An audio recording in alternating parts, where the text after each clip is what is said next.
Hi everyone, my name's PK. Here I have Puja Dhanetwal, who is a client of the Property Investment Accelerator. She and her husband, they're IT professionals, or she used to be at least an IT contractor, and she's bought two properties through the course. But in this episode, I don't really want to talk about like the course and things so much as I don't normally anyway.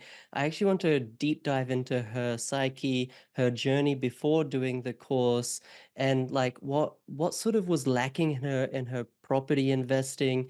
She had dreams, but she didn't really know if it would work or not. Fast forward, what has she achieved? And because of those achievements, and now even helping some family and friends, how can she give you advice so you can take the next step, whether it's from a lending perspective, suburb selection perspective, property selection perspective, strategy perspective, etc., etc., etc. Both Pooja and I are here to help you, hopefully educate you and inspire you in a humble little way.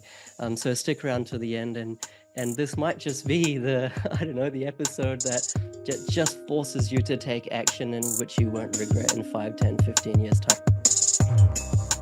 Welcome to the Oz Property Investment Mastery Podcast. My name's PK and I help busy people build passive income by buying top 5% growth and cash flow property and build a portfolio using data without wasting months doing research, spending weekends at inspection or catching flights, or dropping $10,000 to $20,000 on buyer's agents every single time. So if you're confused, lack confidence, and just overwhelmed with all the information and marketing misinformation available online and don't know where to start, then this show is for you.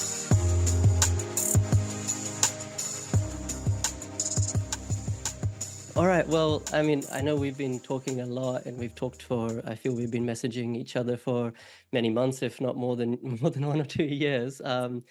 But maybe just start from the start. Like I know we exchanged messages. I think you reminded me if it might have been in like 2020 or something like that around COVID time. But was that when your property journey started, or had it started even before then?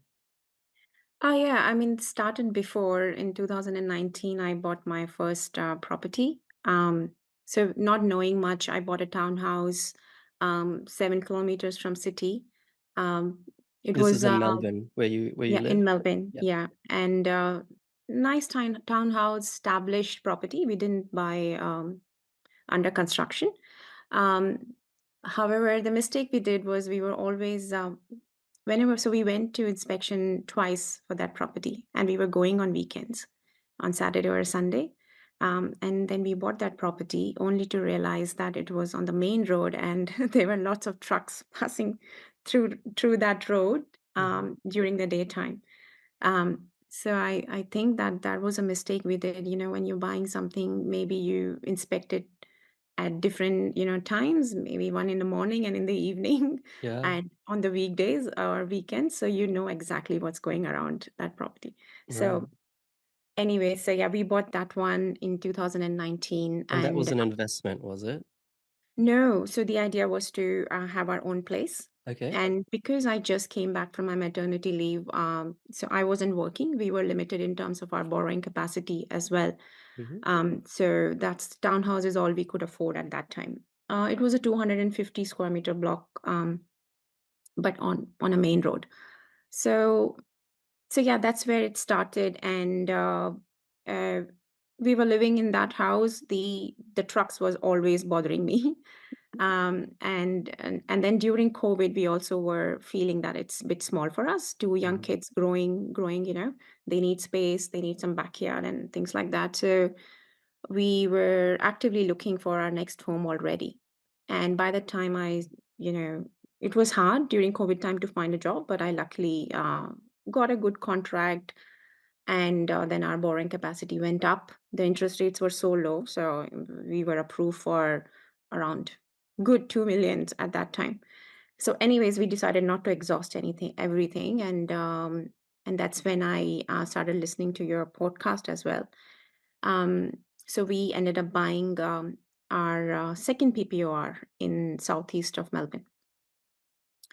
um, yeah, and then we converted our first one obviously into an investment, and we're getting good rent on that, which allowed us to borrow more money from the bank. Yeah. Um, and it was 2022 May when I had enough confidence in your course, and I thought, all right, let's go for it. And if everyone can do it, why not me? That Mhm. sort of thing. I convinced my husband as well that this is the right thing for us to do. Um, so yeah, he's very supportive. So we enrolled for the course. Initially, I had a lot of confusions, and I wasn't confident like anything in life, buying investment properties interstate. So I took my time. I took Mhm. 4 months to go through the course, do the suburb research. Finally, in October, I bought my first investment property in north of Queensland. Right, And then soon, within 5 months, we bought another property in Perth, right. another investment. And also something I learned was about SMSF, which I didn't know that you can withdraw your super and invest that. So Yeah. we did that. We set up our SMSF and we invested into commercial properties in Queensland Mhm. as well. Um, yeah, and pretty much at that time we were maxed out because the interest rates were so high. So yeah, that wasn't stop for us. However, friends were reaching out, and I just continued to help them. Brilliant, brilliant. That's a really good synopsis. If you don't mind, I'll just kind of go through your journey and sort of deep dive bits where I think we can extract some interesting insights. Like rewind back to when you bought that townhouse in Melbourne. I think. I mean, do you know if it's performed well? Like, has it gone up? I don't know. It's been COVID time, so it's probably gone up at least 20-30%. Is that fair or it hasn't? Yeah, it has. Right, right. Yeah, and I think it's all because of COVID that it has went up. Yeah. Um, I think because it's on main road, hmm I feel like it's not growing as good as any other asset. A property next door on the street would grow. Okay. But it has done well. We are able to withdraw equity and buy more. Yeah. Right, right. And what was your mindset? I'm definitely not pointing fingers at you or anything like that, but I'm just trying to get sort of in your thought pattern so that we can help other people avoid mistakes. So like clearly you wanted to buy a place to live in, when you see it as a main road, and of course you went and inspected it, did you like not consider there could be trucks or lorries or like a lot of heavy traffic, or did you perhaps were you in a rush and that's why you didn't kind of look at the council interactive maps where they show you like the most noisy roads down to the least? Or I mean, I'm not just picking on you from a main road perspective, but it's like new property buyers, investors or otherwise, they make so many mistakes. Like there might be high voltage transition transmission Yeah. lines nearby. There might be a huge easement. It might be right behind a bus stop, right next to a school where obviously it gets real jam-packed with 3 p.m. or 8 a.m. school pickup and drop-off time. So, like, were these things not a consideration, or did you consciously make a trade-off? We overlooked You just we overlooked it? overlooked everything. My brief was I want to buy under 800,000, 7 kilometers from city. That's Right, it. right, right. Okay, fair enough. And the primary school was good there. It Mhm. was good ranking. So I thought, yeah, that's the best I can get here. But yeah, that main road was a constant stress throughout the day. Yeah, Yeah. yeah. So I think that's a good word of warning for anyone who's buying property. Anything can sell, in a boom time, the worst properties can sell, but thankfully we haven't realized that yet in your property. But when the property market really corrects in a big way or is stagnant for a long time, and that happens in every suburb, in every city, in every regional town, it's not just boom, boom, boom all the time. Then it's Yeah. these types of properties that sort of tend to struggle. But I'm glad that it has gone up, regardless, and perhaps it was the right decision to hold on to it. And then kind of going next, you wanted to upgrade into a larger principal place of residence and then start your property investing. Um, when did you buy your principal place of residence, and when did you actually buy your first investment property then? What, just trying to get a gauge of the timeline. So the first investment property was December of 2019. Okay. Um, So that was our primary place of residence initially, the Yes. townhouse. Yes. And then in June of 2021, so around after 1.5 year, Uh-huh. we bought our own home. And I Okay. took good 6 months to find the the home I want to go next in because I didn't want it to make the same mistake again. Got it. Got it. And so 21 is when you bought that principal upgraded principal place of residence, and then your next investment properties, when were they bought? So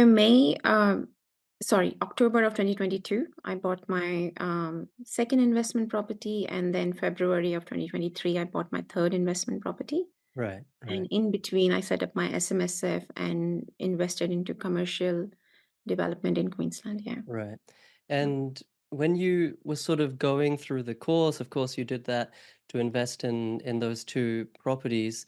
What was like, I guess, why did you do the course? Like, you'd already bought 2 properties by then, both you and your husband, so you weren't, like, absolutely new to real estate. What were like the knowledge gaps that you thought, hey, look, I already have a principal place of residence, already have that townhouse investment property now, but these are the 3 things that I'm lacking confidence in or I didn't know, and therefore I need to plug that knowledge gap. Yeah. I'll tell you, we were talking to our mortgage broker at that time, and I was already talking to him. Is there any equity for us to buy our third property? And he said, "Oh, I can introduce to somebody. He recently bought a property in Adelaide. I can find out what suburb that was, and maybe you can buy there." And I was like, "How do you find these suburbs, and how do I trust him whether what he's telling me is a good suburb? Is a good suburb?" And that was one conversation which triggered me. I need to find out how to actually identify the pockets where I should be investing. Mhm. And at the same time, parallelly, I was listening to a lot of podcast of yours, so it's kind of just made sense for me to um, do this actively, the course, so that I know the right pockets. And one thing I know that, with my kids, I wanted to spend more time with them and retire early. Mhm. So I had some knowledge about, withdrawing equity and buying next and, accumulate more properties, but just didn't know where to buy. Right. If Without any knowledge, I would just go and buy in Melbourne again, next property. Mhm. Rental yield was not a concept I knew at that time. Mhm. I was like, you just buy and put it on rent. Whatever is your holding cost is your holding cost, Mhm. and when you can buy again, you buy again. That's the mindset I had, not knowing that rent can actually help big way to pay off the mortgage. So you need to buy where the rents are good as well. So cash flow is also important. That's something I didn't know. Right. Right. Yeah, and I wanted to invest interstate. So, yeah. So let me ask you a question then. I mean, there's probably, I don't know, tens of thousands of two income couples with, kids that are in IT or IT contracting or something like this in Melbourne or even Sydney for that matter. And because they're not on minimum wage, like they're doing well for themselves. They're well educated, they work hard, they earn relatively good money. Um, a lot of these people, and perhaps you were in that same boat, as you said, they just want to know what is the next place that I can make money? Like, what is the next hotspot where I can invest to, where it will go up and therefore my net wealth will increase? What Yes. would you say to them? Like, if someone like that comes to you and says, Pooja, yield, forget it. Like, I'm already making as a household 200 to 300K or whatever. Forget about yield. I just want to buy the next hotspot. What would you say? How would you educate them about the importance of yield? Yes. Sorry, I just Good put you on the question. spot there. Sorry about No, that. no, all good. In fact, I had some people who were asking me this question, Mhm. and for some people, cash flow isn't very important because they are on good incomes. All they want is capital growth. But there are other people who are quite tight. They're working hard, and um, for them, cash flow is important. So, what I always ask them is, are you okay if this property is costing you $500 a month extra from your pocket? And if the answer is yes, I would say, is $1,000 okay? And that's where I would know whether how much. stress they can undergo, as in cash flow, how important that is or not. Right. Um, yeah. Right, right. I Does it understand. answer your question? Yeah, absolutely. So really stress testing their ability to Yeah. afford a negatively geared or negative cash flow, I should say, property. Yes. And I think if I could just add one small thing as well, we don't know what the future holds. Like we may lose our job. We may see higher interest rates in 5 years' time, 10 years' time, interest rates go up and down. And so these kinds of conversations should be future proofing your Yes. finances. So not just making a decision based on the now, that you just got a new job and you're like on cloud nine, but actually what could happen in the future. That's a great answer. Yeah. Thanks for that, Pooja. And then so you live in Melbourne. In Melbourne, it's a large capital city. They say it's going to be the biggest populated city in Australia in a number of years' time, if it isn't already. It's one of the biggest job centers. How do you convince yourself, or how do you convince your husband, or how do you make this decision to buy in where you did, which was Toowoomba in Cairns, versus where you live in Melbourne? Like, for one school of thought, it would be like, that's such a stupid mistake, just buy in Melbourne, right? But then you went other. So why did you buy in those areas? Um, like I said, uh, passive income is something I was looking for. And if I can buy a property for 400,000, Hmm. let's say, and it's getting a rent of 550, 600 a week, it just makes total sense to buy those kind of asset. And I know that I'm buying it for 10 years, 13 years, 15 years. Rents are not going to go down. It's always, if even if it goes, I mean, they won't go down, but may just go up by $10. But even then, it's going to go up only. And so it just makes sense to buy it and keep it for as long as you can. Yeah. And Yeah. so like, how much were those properties? Can you take us through, if you remember, what you bought them for, what the yield was, Yep. perhaps how much they've increased, some Yeah. numbers like that? Yeah. Yeah. So I'll start with the property I bought in north of Queensland. That one we bought for 406,000. We actually placed an offer of 410, but we negotiated after building and pest. Mhm. So I ended up buying that for 406,000, and the rent on that one was 490 per Okay. week. Hmm. The other property we bought in Perth, we bought it for 405,000, and the rent on that one is 550 per week. Wow. Um, and my first investment, although it's a townhouse, still, we bought it for 750,000, and Right. the rent on that right now is 770 a week. Right. So overall, the properties are quite self-sustainable. Hmm. Yeah. And what is the capital appreciation Oh, yeah. on the Queensland and Perth ones? I don't know if you got it revalued or you just follow the comparables in the market. Yeah, we recently got all of them revalued because we wanted to withdraw equity for the commercial, development. My husband, sorry, not commercial, the residential development my husband is doing. So we wanted some equity. So the one in Perth has gone up considerably. I think 470. Hmm. We bought it for 405. Um, and the Keynes one has also gone up equally. Not 470, but 450. Right. And our townhouse has done as good as well.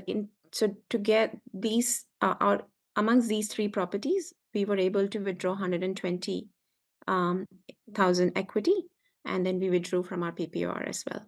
Right, right.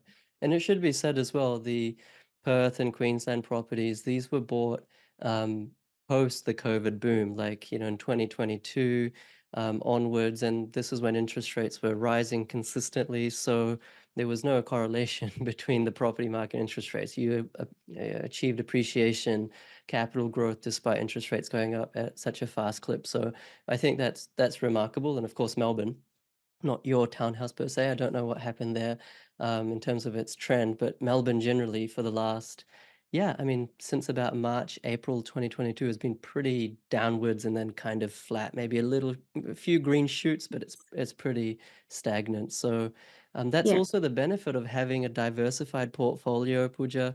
As you know, there's always one property that's going up, even if the others are stagnant or there's a slight correction, and that allows you to take equity. I just want to touch on this point on confidence. You did the course and then you bought like interstate twice. How is your confidence increased? And I suppose like the more important question is, what are the pieces of advice or tips that you can give to others who are sort of sitting there thinking, look, I already have a suburb selected in Perth, but I just don't have the confidence to actually go about it and buy a property there? Yeah. Know as much as you can about that suburb. Do some data analysis on that. Find out why people want to live there. Mhm. How many people are renting versus how many people are living there genuinely because they want to live there. What is that appeal about that? So, um, when we bought our property, yeah, like I took quite some time to understand the suburb I want to buy in Queensland, my first one. Mhm. um, but once I knew, we it was only our third property we looked at, and we bought it straight away. So Right. getting the suburb right is so important. Like you say in your course as well, that does the majority of the work, Mhm. and then you just buy the right asset type. Sure, sure. And there's a saying that consistency is the mother of mastery, and I think that's really what you've shown because, like you said in your own words, you don't go through it very quickly. You took your time. You took a number of months to really understand everything, and then you took action. I mean, there are so many people that are probably going to watch this, and they've sort of ummed and ahed about property investing, about just using real estate as their vehicle for retirement, and they're just not doing anything. Like they're consistently consuming content, but they're not Mhm. actually consistently producing any action on the back of that. Is Mm. there any advice that or guidance that you can provide to these folks to help them at least achieve what you've achieved? Well, the thing is that if you don't take any action, nothing is going to happen for you. I mean, things don't just happen magically. You got to take some action. So if you know where you want to go, you have to start walking towards that. Um, that's that's how I would summarize it. So yeah, I mean, educate yourself. Look at what others are doing, and listening to this podcast, or sorry, this YouTube channel. Yeah, hopefully people get something out of it. Basically, you just got to take action. Yeah, yeah, Yeah. basically. I mean, even like I like what you said, you have to walk towards it. You don't have to sprint or like jog to start with. At least just Yeah. start walking because one step in the right direction is better than 10 steps in the wrong direction. So I Yes. like how you said that. And you're a mother, if you don't mind me asking this question. I think your kids are a little bit small, but do they know that their parents are property investors? Do you guys talk? I mean, my son is 5. I've tried to kind of teach him about finances, like in a very simple way. Like in Yes. where did we go? We went to Abu Dhabi and we went to this place called Kidzania, where they Okay. have to go and earn money. Like it's like he became a hotel cleaner and he like went into this kind of like mock hotel room in this like playground area and he Yes. did the beds and then you get like some money which you can then spend and get toys. So he understands that, but yeah, I don't think he fully understands. I think he still thinks money comes from the bank. Every time you want money, you just go to the bank and it gives it to you. But my question to you was like, Yeah. have you started having these conversations with your kids or anything like that? Um, After this, I'll share one video with you. Okay. My kid and his friend, they are talking, and literally he's saying, "Oh, you buy property, you withdraw equity, buy another Oh my property, and God. withdraw equity and buy another property. That's how you build wealth." And I kid you not, I was like blown away. I never told him this. He just overheard me, because I'm talking to my friends. Right, right, He heard right. me and he caught it, and I'm like, That's wow. crazy. Ah, I Yes, did not expect you to say that. How old is he? I don't know if you want to say he's that or 8. yeah, that's crazy. I mean, Yeah. I didn't even know about this concept till I was like 18. He's 8 years old. No, I will share that with you. Yeah, please do. Please do. Yes, yes, That's yeah. amazing. That's amazing. And so like what's your why? Like what's your and your husband's why? You guys are obviously working hard, you're raising a family to the best that you can.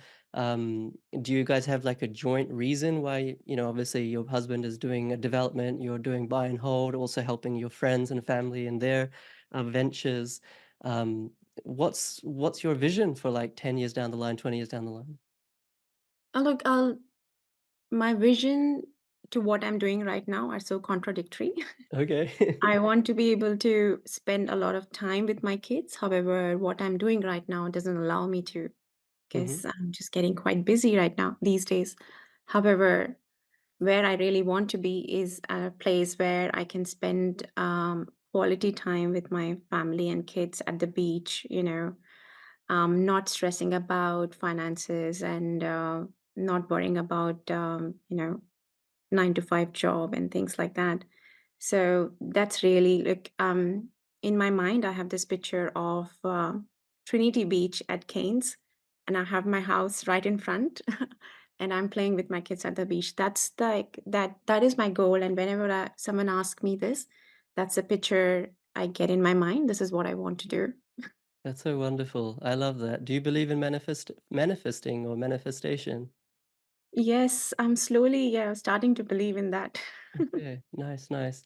I think I believe in it. I'm not quite sure what I believe, but I think I believe in it. Well, at the very minimum, I think you have to have a crystal clear picture of what you want your life to be, because unless you have that goal, you won't really know how to achieve it. The goals are potent, whether you draw them as a picture or you write them down. And I think if you can articulate them exactly like you have, then there's something that clicks in your mind that says, okay, now I got to get to work. And so I think in that pretext, I do believe in manifestation to the extent that it sparks action. And maybe last one or two questions. Um, for anyone who's kind of on the fence, I have to ask this question about not just my course, like any sort of education or even just like free YouTube or podcast or Facebook groups or books. There's so many dozens of them out there. If anyone's kind of on the fence of becoming a real property investor, you know what I mean? Like not just dipping their toes in it, but actually using it intentionally and purposefully as their vehicle for retirement. If anyone's sort of on the fence of that, not sure if it's right for them or not, don't really have the confidence, umming and ahhing, what would be your advice to those types of people? I would say first gets the basics right. Go to a bank or mortgage broker, find out what you can borrow, Mhm. your borrowing capacity, and then break it down on, if it's sitting in 1 million, what can you do with $1 million? While that $1 million investment still allows you to live the life you're living right now, or even better. So, know your borrowing capacity and make a clear strategy on what you want to do with that borrowing capacity, whether you want to buy a property and just not do anything after that, or what is your goal. Can you buy two properties with that much money, that much borrowing capacity, and then what you want to do next? Do you want to keep on buying or just stop there? However, even if you don't know upfront what you want to do after that, at least just take some actions. Talk to the bank, find out what you can borrow, and educate yourself and start investing. Yeah, nice, nice. So, I mean, congratulations, Pooja. You have, what is that, four properties plus the development that's going on that your husband's doing, plus the investments and the commercial developments in Queensland. That's like six or seven things potentially in the air up and going on at the moment.